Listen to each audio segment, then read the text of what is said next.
Excellencies, I am Ferdinand Marcos, and I am the President of the Republic of the Philippines. I stand today on behalf of 110 million Filipinos. Hello everyone, hello people in the words and Philippines. It's me guys, Let's Talk Vlog. Shout out po sa inyong lahat. But anyway guys, mayroon tayong po upload very good news update sa inyong lahat mga kababayan. Ito po yung yung bagong programa ng ating mahal na Pangulo na kung saan ay yung tinatawag na food stamp, no? Yung para zero hunger. Ang ating ang mamamayang Pilipino, walang maiwan, walang magugutom. So napakaganda itong ibalita ni Secretary ng DSWD, Rex Gatchalian. So guys, pakinggan po natin. Panoorin nyo hanggang huli. But before that, don't forget to likes and hit the button bell para lagi kayong update guys sa aking mga uploads and videos. Napakagandang balita itong mga kababayan. So, see you again guys on my next live and videos. Bye. Babus. Ayan guys, pakinggan natin ang kanyang explanation regarding this zero hunger ng food stamp. Naks naman, ang galing naman. Ano kaya ito, no guys? So, pakinggan natin po yan, mga kababayan. Briefing ngayon araw, May 23. May bagong programa ang Department of Social Welfare and Development kasunod ng pagkakalagda ni Pangulong Ferdinand R. Marcos Jr. sa Executive Order No. 27 o ang reorganization sa Interagency Task Force on Zero Hunger. The program aims to alleviate hunger and poverty for families belonging to the lowest income bracket. And to give us more details on the food stamp program, we have DSWD Secretary Rex Gatchalian. Good morning, Secretary Gatchalian. Good morning. Maraming salamat. And before I go into the details of the program, I'd like to put it in context in relation to the new executive order on hunger. Let me just read a prepared statement by the department. Magandang umaga. With the restructuring of the Interagency Task Force on Zero Hunger, we are assured of a stronger and more efficient system and mechanism to mitigate hunger and poverty in the country. This is also part of our commitment to the United Nations Sustainable Development Goals and attaining the ambition natin 2040. In line with this development, I am proud to present to you the Department of Social Welfare and Development's new program that will provide food augmentation to food poor families, also known as Walang Gutom 2027, the food stamp program. The program is anchored with the Philippine Development Agenda 2023 to 2028 of President Ferdinand R. Marcos Jr. in addressing both hunger and poverty, and more particularly with alleviating the incidence of involuntary hunger among the Filipino families belonging to the lowest bracket income as identified and stated in the recent DSWD List Tahanan 3. The Walang Gutom 2027 aims to provide electronic benefit transfers that will be loaded with food credits amounting to 3,000 pesos to purchase a select list of food commodities from DSWD accredited local retailers. The Walang Gutom 2027 intends to target the bottom 1 million households from List Tahanan 3 who belong to the food poor criteria as defined by the Philippine Statistics Authority. We believe that this program will properly address the gaps and assist its beneficiaries in attaining the recommended food and energy consumption needed for each member to perform their daily tasks and routines that has direct and indirect contribution to human capitalization and a direct positive impact towards nation building. In other words, by meeting the daily food requirements of its target beneficiaries, the said program will sufficiently mitigate hunger due to extreme poverty. Lastly, the DSWD hopes that through Walang Gutom 2027, the country will be able to combat hunger and achieve food security towards the realization of a zero hunger Philippines. Maraming salamat. Okay. Now we're open for questions. Ivan Mayrina, GMA 7. Sir, is this conditional? Yes.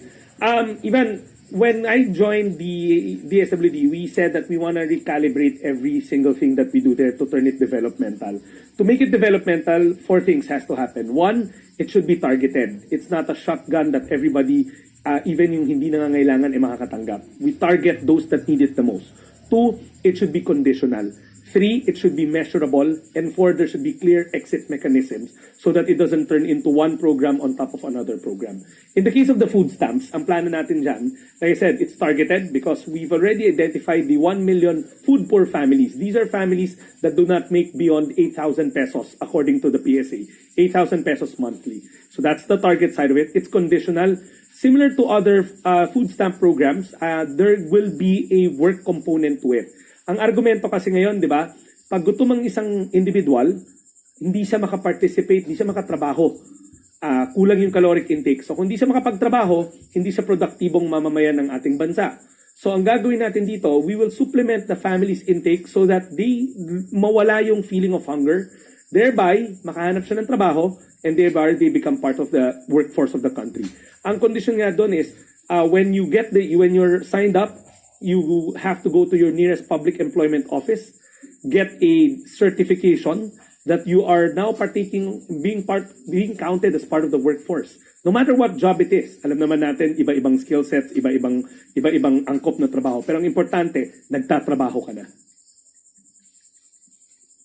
Okay. Pia Gutierrez, ABS-CBN. Sek, paano yung funding nito? Saan siya manggagaling? Because yesterday the President said that the food stamp program is just still on the pipeline in partnership with the ADB. Tama yun. It's a very good question. Let me just step backwards saan nanggaling to. Remember, the President's dream during the campaign was to end hunger. Ang pangarap niya, walang Pilipinong pamilya dapat natutulog ng gutom. That's why we made this bold statement, walang gutom 2027.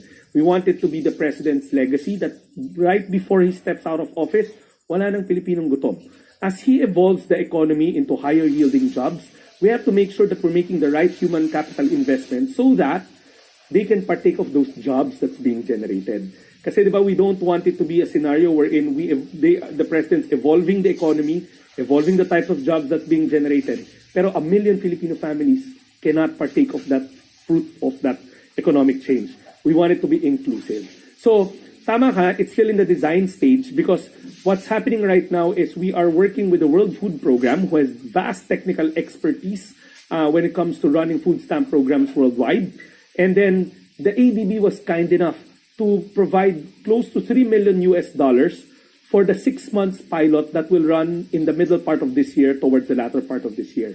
So this year we're in the design and piloting stage. What does that mean? In every big, large-scale program, you don't want to launch it without studying it and going through the details. So they've identified 5 pilot sites coming from different geopolitical characteristics. Meron tayong in the Barm area, what used to be a former conflict area. 2, geographically isolated regions or provinces. 3, in urban poor settings. 4 and 4 will be calamity-driven, stricken areas, and the 5th will be rural poor. So we have to make sure that yung konteksto ng programa will be designed na naaangkop sa bawat lugar. Kasi what might work for one may not work for the other, but the general framework should be the same. Access to food, nutritious, delicious, and affordable food for every single Filipino family. So the remainder part of the 6 months, fully funded by grants from the ADB. That's why the President opened it yesterday in ADB, and we are thankful. The DSWD is very thankful to the technical support and grant support that the ADB has extended to us. So with that, sir, could you walk us through the timeline, sir? Kailan ang start ng pilot testing and when do we expect it to launch nationwide? Yeah. Well, first things first, we are in the design stage. As we speak right now, meron na tayong first draft ng design, and we will spend the remaining months of May and June in the design stage. We all know that the devil will be in the details, and we have hired multiple consultants in the department to take a second look at what's being designed para may check and balance. Noteworthy will be Professor Briones of PIDS, who is a known hunger and poverty expert. He has volunteered to jump on as a consultant of the department para whatever is being produced na design in those right shops will be given a second glance. I just don't have his first name. I call it Roel, I think. Roel Briones. Also, we are working with PSA's in-house poverty expert who is their Yusek Dennis Mapa. He is helping us craft the concept there. So the remaining May and June, we will work with designing it. Now, July to December will be the pilot run for those regions that we've identified. We actually have the municipalities, but we just want to vet them properly. And then we have to also work with the economic team on trying to package the economic side of it or the financing side of it. So hopefully next year we get to do the run, the actual run. Early part, first quarter of next year. But we have to point out that we won't not also do it simultaneous 1 million. That's trouble waiting to happen. We have to do it in a progressive manner. We have to do the pilot at 3,000 families, 300,000 hopefully next year, the first run, another 300,000 right after, and then hopefully reach the magic number of 1 million on the succeeding year. But all throughout that program, we will continuously measure and we will keep on measuring the beneficiaries. Okay. Maricel Halili, TV5. Hi sir, magandang umaga po. Sir, paano natin masisiguro na sa pagkain lang magagastos yung 3,000? It's a very excellent question, and I will now borrow the President's line. We use food as currency. Meaning, the digital cards kasi that will be given to them, let me just point out that this is also in tune with the President's drive na digitalization. Baka iniisip natin, these are like your manual food stamps na mano-mano. No more. We're working with the WFP on a digital platform wherein they get tap cards. Now, the tap cards will not be loaded with money, but they will be loaded with food equivalent. Meaning, we also work with the FNRI family in crafting the program, wherein I created multiple baskets to choose from. So, in baskets are always composed of 50% carbs, 30% protein, 20% fats. So, mamimili ka lang within the food group. So, let's say you go to an accredited partner retailer. You get to choose lang from a selected list of food items in that food group. So kung carbs, it's either rice or whatever you may have. So hindi to tipong cash na ibibigay natin. We use food as currency. I'm sure somebody will ask that, who are the retailers? That's the exciting part for us. What we're doing right now is creating a whole ecosystem of farm to table. Remember, the President's drive was making sure that our farmers are taken care of. And that's why he set up yung mga kadiwa ng Pangulo. That's the farm to market part 1. The part 2 is we extend that ecosystem to market to table. So with 1 million Filipino families subscribed to it, we can also tap into our kadiwa ng mga Pangulo as outlets. 2, MSMEs, mga mom and pops groceries. And 3, obviously, because of their scale and their magnitude, mga big grocers. We've spoken to them, every single brand there is, and there's an appetite to participate in this program kasi we want it to become a movement. Ending hunger is not just the government's job. Ending hunger is everybody's job. It's not right that 1 million Filipino families are sleeping hungry and saying na bukas I've lost all will to get out of poverty kasi chronic na yung poverty nila. Kung gutom ka ngayon, hindi ka makakapagtrabaho, bukas gutom ka na naman. And the cycle keeps on going around and around and around. And sir, paano po natin malalaman kung sino sa kanila yung graduate na dun sa programa? Okay, 2 things that we will use. That's the measuring part. Remember, SWS and other outfits always run that quarterly hunger index na lagi nating na-feature. The recent one, I believe, was it went down from 11 to 9%. You can fact check me on that. I just don't have the detailed figures in my head. We will obviously work with our survey firms to make sure that we're gauging the right things. On another point, in the design program, the 4-year life of the program is 4 years because listahanan, yung ginagamit namin para sa 4Ps na mga proxy means tests, are run actually every 4 years. So we can gauge, after 4 years, we can see if may progress sa kanilang, in fact, as early as 2 years, we can already gauge it. If they're moving along as we want, moving out of the food poor category, hopefully into the poor category. We always say that poverty is a long game. Hindi naman natin kaya, we want to end poverty pero hindi natin kayang sugpuin ang kahirapan overnight. Pero may mga low-lying fruits like ending hunger. We've asked so many people and it's doable. As early as 2 years, you can start gauging it according to literature. But 4 years is the graduation point because we can actually use our tools ng listahanan to gauge. May characteristics yun remember sa proximin test, what a poor person looks like, meaning yung tahanan niya, ganyan. We will use the same gauge as well as the other methods being used by other survey outfits out there or research outfits out there. Sir, lasa lang. So, kapag sir nakasama na sila dito sa listahanan, hindi na sila pwedeng maging part ng ibang program? No, quite the contrary. We will use the same base, yung listahanan. Binaliktad natin, we got the 0, pinakamahirap, and looked for 1 million of them. Yung per capita nila is pinakailalim paakyat, till 1 million is hit. And then, this will sound very technical, but this is the amount of effort we put into it.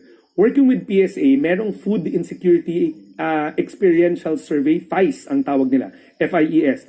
Food Insecurity Experience Survey, if I'm not mistaken. There are characteristics also to what a hungry person technically looks like. So if i-filter natin yon, so we'll draw out the per capita na pinakamahirap from the bottom 1 million, and then isasala pa natin ulit dun sa filter that the FIES, that the PSA gladly gave us, para makita natin kung talagang yung person na na-target natin ay mahirap. Now, there will be overlaps. Kasi remember, 4Ps is not your anti-hunger program. 4Ps was designed to keep our children in school at an early age. At ang conditionality niya is the the health side of it, to make sure that our children get the right barangay intervention sa barangay health centers nila. But it is not a hunger mitigation program. So this is actually complementary to it. There will be overlaps, pero hindi necessarily lahat sila the same. Because ang matatamaan dito malamang will be the poorest of the poor ng 4Ps, pero may mga mahihirap na wala sa 4Ps kasi they did not meet the condition. Wala silang anak, so and so forth. Okay. Nestor Corrales, Philippine Daily Inquirer. Good morning, Secretary. Secretary, how will the DSWD make sure that this food stamp program is sustainable? Where will the agency get the funds after the ADB grant for the pilot run? That's why we said it's in the design stage. The devil will always be in the details. We will get back to you. Number one, we are due to meet the finance managers of the government to explain the program to them. But off the bat, there seems to, and I cannot gauge it with absolute certainty because I belong to a different cluster in the cabinet. But ADB is very excited. They said it yesterday. They are very excited to work with us on this beyond the grant stage. And there's also appetite from our other development partners like World Bank. Diba? We've been working with them, the SWD. They are also excited. They want to put in their inputs there. But more importantly, recently we met the UN resident coordinator, si Gustavo Gonzalez. And he said nga there are other windows. We don't have to fund this solely by ourselves. There are multilateral windows out there that the United Nations can help us tap into so that the burden of carrying the program is not solely the responsibility of the Philippines. You have to remember, SDG 2, ending hunger, is a universality. The United Nations has been championing this. The President shares the same vision. So this is going to be a collaborative approach, multilateral in nature, not just solely by our own funds, but by the greater international community who wants to help us end hunger in the Philippines. Okay. Alexis Romero, Philippine Star. Secretary, so how do we ensure that we prevent leakages, especially sa list of beneficiaries, and ensure that only those intended beneficiaries will get those food stamps? That's why we're really spending a lot of time in the design and pilot stage. That's why itong remainder of the year, which is from now till December, we'll have to pilot and look at where potential leakages are. Siyempre sa design, sa papel, everything theoretically will look nice, but when you implement it, that's the time you catch the leakages. Leakages like what if they sell the food that they get? Yan yung mga bagay na that will be on the lookout for. That's why the design in the pilot stage is very crucial even for WFP. When they launched the same program in other countries like Mongolia, Indonesia, Vietnam, their programs were very successful. We also don't have to change the wheel, as the President told us.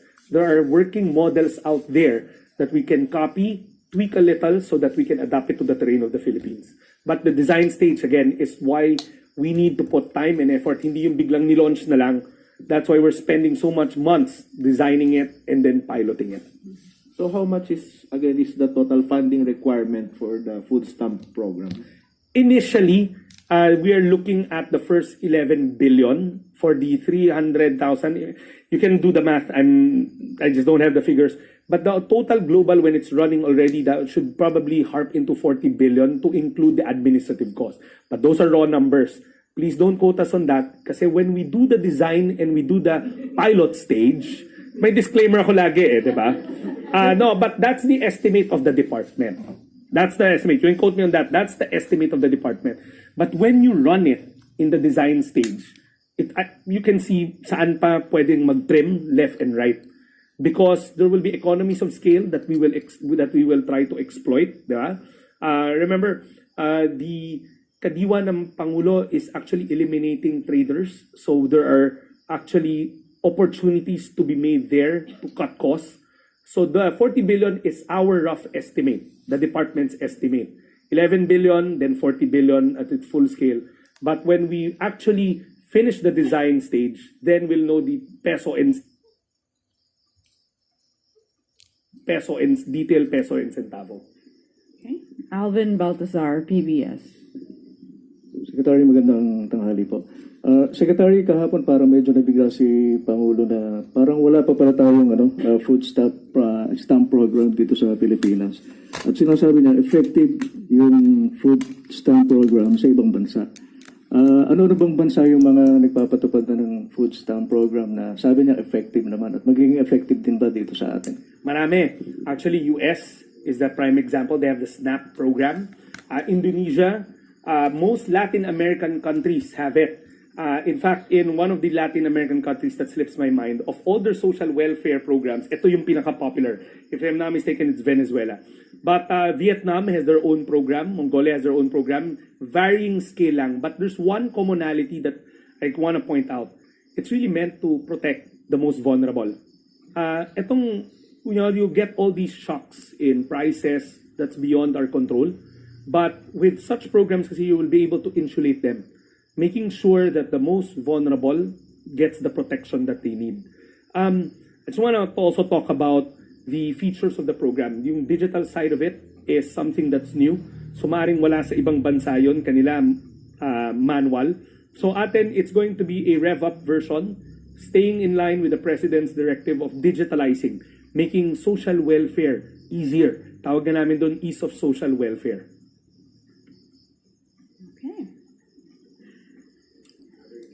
Okay. Oh, PI, are you on this issue? Another issue. Okay, John L. Maribotok. Ay, sir, ano na po ang ginagawang preparasyon ng DSWD sa banta ngayon na paparating na malakas na bagay, sir? Well, actually, pabalik ako ng department because we're supposed to meet our beat reporters there about the preparation. Pero since mga same outfit nyo rin yun, so saves us the trouble of doing it. Early on, we have pre-positioned goods naman everywhere in the country. We have worked with Pagasa on the modeling that it seems at this point, because it's very early, it's going to affect regions 2, regions 1, all the way to Batanes. But again, sabi nga nila, the path can change, but malaki siya eh. So what we've done is we've augmented the stockpiling of food packs up north. Right now, ang average kasi nila will be at around 30 to 50,000 in those two regions independently of each other. Naka-pre-position na yon. But we're doubling it up. The goal there is to double it before the end of business tomorrow.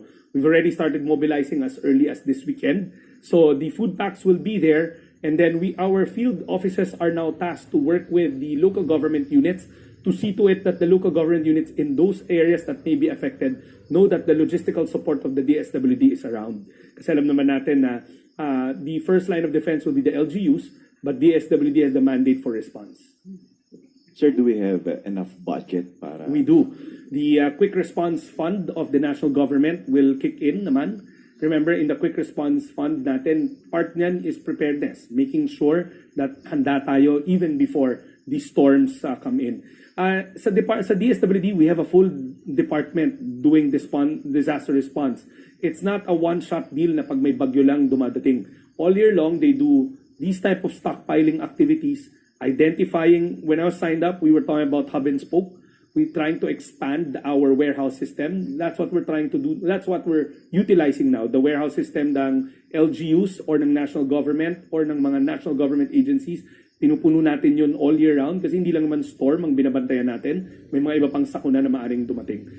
In a regular day, hindi lang siguro napipick up ng media, na we respond to small-scale calamities, man-made or natural, fires, mga skirmishes, conflicts. So we do those, pero day in and day out, that's part of our mandate. Okay, Kathy Valente, Manila Times. Yes, good afternoon, Secretary. Sir, the DSW has issued po a cease and order disease against an orphanage sa Quezon City for alleged violation of law against child abuse, exploitation, and discrimination. You get details po, ilan batang affected? Yeah. Is this an isolated case or may other orphanages pa tayong tinitignan? Okay. Glad you asked that. Isa pa yan sa mga, baka pagdating ko doon, sabi nila, hindi na nila ako kakausapin ng mga beat reporters kasi ng DSWD kasi sinagot ko na ng sinagot dito. And I promised them, una pa naman sila. Anyways, we are referring to the account of Gentle Hands Incorporated in Quezon City. Yes, we did issue a cease and desist order on the following grounds. Number one, as early as last Friday, I personally got complaints on the living situation inside the orphanage. There are 149 kids and children inside. I personally went to inspect and see it firsthand kasi nothing beats me looking at it. Diba? Mahirap yung to rely on reports lang, written reports. So on a Saturday, I brought our team in the Standards Bureau together with our resident social workers to do our spot check. Remember mandate ng DSWD na since we're regulating these social welfare development agencies, whether they're care facilities, responsibilidad rin namin to always monitor them. And spot checks, as long as may registered social worker, is allowed. So I went with our social worker Saturday afternoon at around 5 p.m. I myself saw the following things. One, the upkeep was not your most ideal. Nakakalat yung basura. Two, ventilation was an issue. Kasi ang nangyari dito, they overcapacitated the orphanage. It's a privately run orphanage. 80 lang ang rating niya, but they were running at 149 or 150 plus. 149 actually to be exact. So there, right there and there, maling-mali na yun eh. And the worst part of it all is we saw the fire exits and they were sealed or may mga grills, and that was not acceptable to us. That's a walking fire trap. So those are the three things. And one of the things that struck me, so it's overpopulated kasi they're running it beyond their allowed occupancy. Two, there are fire safety concerns. Three, the hygiene or the living standards are not to the standards of the department. And then four, more peculiarly, sa akin to, and this is what I saw, when I walked in kasi, there was a security guard, our social workers introduced themselves. We are social workers, kasi di ba sa spot check rules, dapat may social worker na kasama. I surely am not one. So, but you are deputized na sumama with the social worker. The guard initially said, hindi pwede. Kasi wala raw doon yung mga house parent, wala doon yung mga persons of authority, wala doon yung mga social workers nila, which is a no-no in such facility. Dapat at any given time, at alam to ni Daphne because she was a UNICEF champion, there should always be a social worker or a house parent inside. Now you're running an overpopulated facility nang walang social worker on hand. Meron sila pero wala on site. At the same time, yung house parent, wala rin doon. And all they had were, if I'm not mistaken, kaya ayaw ko papasukin, they only had 5 kasambahays who could barely answer. But you were running 149. So, it's a recipe for disaster. What if an accident happens and the fire exits are sealed? Diba? Right there and there, mali na nga kasi the ratio of adult supervision or professional supervision to the population, lagpas-lagpas na eh. But what struck me as something peculiar was, nasa door ako and ayaw ko papasukin, so the social workers had to explain to the guard and to the kasambahays kung sino kami. A unsupervised white Caucasian male just walked out of the facility. So, ang point ko, if it's unsupervised, kasi ang reason bakit daw wala bago ako pumasok, kasi wala raw doon yung mga house parent, wala doon yung mga guardians, wala doon lahat. Eh bakit merong adult male, Caucasian, just walking freely unsupervised? How do I know it's unsupervised? Kasi that's the same reason to me eh. So we finally got in, they escorted us in, and true enough, wala yung mga house parent, wala yung mga social worker. Then later on, dumating yung resident psychologist nila, child psychologist nila, then we engaged them. Ask questions, so and so forth. But sa akin, more than anything, the cease and desist order is anchored on our parent of the nation doctrine. We are supposed to take care and protect those that cannot protect themselves, especially children. So that's why we move for cease and desist, but giving them 20 days to answer our findings and also to fix whatever they need to fix. But in the interim, we have to protect the children. Now, as we speak right now, our social workers are on site to make sure that we work with the children, that they are properly handled. Diba? Siyempre, you just don't pull out. Our social workers know the protocol.